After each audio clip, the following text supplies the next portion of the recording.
how you doing? Today, I'm going to start by apologising because this is going to be a bit ranty. A little while ago, I took my family to Kenilworth Castle in Warwickshire. We're members of English Heritage, have been for a long time. We really enjoy visiting historical sites. If you look back through the videos, you'll see that we visited Wardour Castle recently. Absolutely stunning place. Kenilworth is equally stunning. It's much bigger and it's got some amazing things there.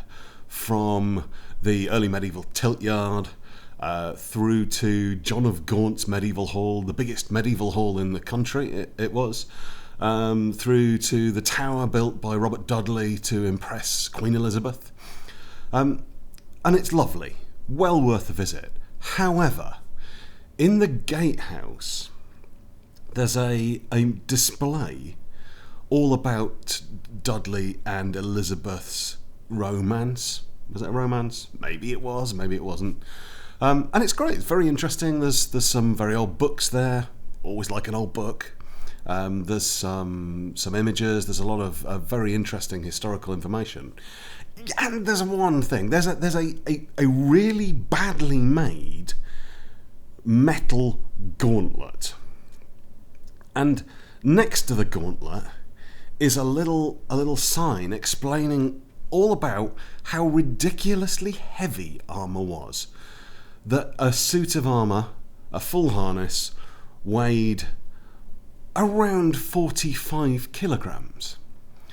And you can see how heavy it was by trying to pick up this ridiculous, crude, thick, badly made gauntlet, which, just to make it even heavier, is attached to a big metal bar that slides up and down as you pick it up, so the bar goes down into the... And clearly, it's really heavy. And I looked at this, and I just... Oh, God, my heart sank.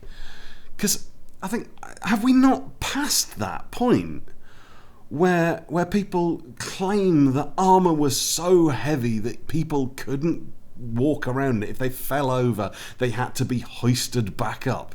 A knight couldn't get on a horse without being hoisted on. You know, it's all nearly swore then. It's all Laurence Olivier's fault. The 1944 film Henry V that he was in, where he was literally hoisted onto his horse. The historical advisors at the time told him not to do that. They said, no, it's not authentic. Don't do it. But he decided that he wanted to do it because it looked good.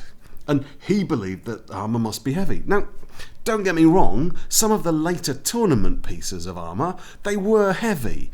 And it would be difficult. Maybe knights would need help, or a stool, or a set of steps to get onto their horse. They couldn't vault onto their horse in tournament armour. And maybe even they'd put some of the armour on, get on the horse, and then the rest would be fitted on them while they were up there. And those suits of armour, the sort of thing which was effectively a metal shield that was bolted to you and the horse, that might weigh up to 45 kilograms. But a normal harness, the kind of thing a man-at-arms or an English knight would wear, was half that. And God, it makes me cross. I'm going to read you something here. I've got it on my phone. This is English Heritage's mission statement. We offer a hands-on experience that will inspire and entertain people of all ages.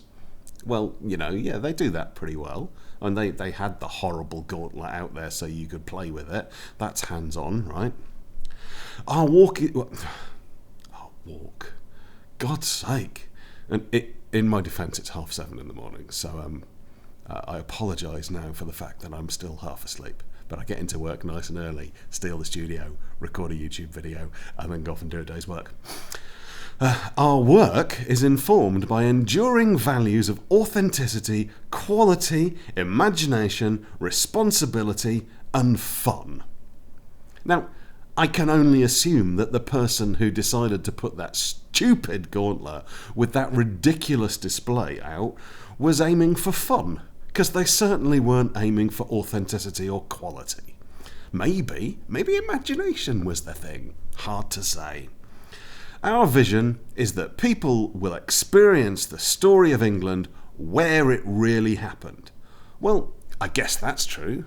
I'd have hoped that maybe they'd have gone for Their vision being that people will experience the story of England how it really happened, but obviously that's lower down the list. Now, don't get me wrong, I'm a fan of English heritage. They do a great amount of work. But this is just ridiculous. There's a lot of things that have changed about English heritage over the years. I've been a member for a long time. I'm horribly old, and I've been visiting castles across the UK for the best part of 25, nearly 30 years off my own back. And over that time, there have been a lot of changes. And one of those changes I hoped was that we'd be moving away from these ridiculous myths that just damaged the history of our country. You know, it's not difficult. Go to any museum, talk to any arms and armour curator. For God's sake, talk to anybody that does HEMA, for goodness sake, and there are thousands of us. You know, even just get online and Google how much does Gothic harness weigh. Will it come back at 50 kilos, 40 kilos? No, it'll come back and say 20 kilos. That's less weight than your average firefighter carries when they're working if they've got oxygen tanks and a mask on. It's less weight than your average foot soldier carries when they're going into battle. Do we do that these days? Is that how it happens? However, you know, when you've got all your gear on, it's less than a suit of armour. And the thing about a suit of armour is not just that it weighs less than that, but it's not hanging off your waist. It's a series of interconnected plates that lace to each other and to an arming doublet underneath. So not only is it lighter, but it's incredibly well distributed as well, so you don't have a problem carrying the weight. Anyway, I'm going to stop because, let's be honest, I could rant for a long time about this, and it's not helpful. But if you go to Kenilworth Castle, and I strongly recommend you do, because some of it is absolutely stunning. Beautiful place. Just to walk along the tilt yard on your way to the castle, that's worth it on its own. But if you go, and you go into the gatehouse, and you get up to the top floor, take a look, see if they've changed it. And if they have, please let me know, because, God, it makes me cross. Anyway, it's probably time for some more coffee now. So I'm going to go and do some work, and I'll see you soon. Take care.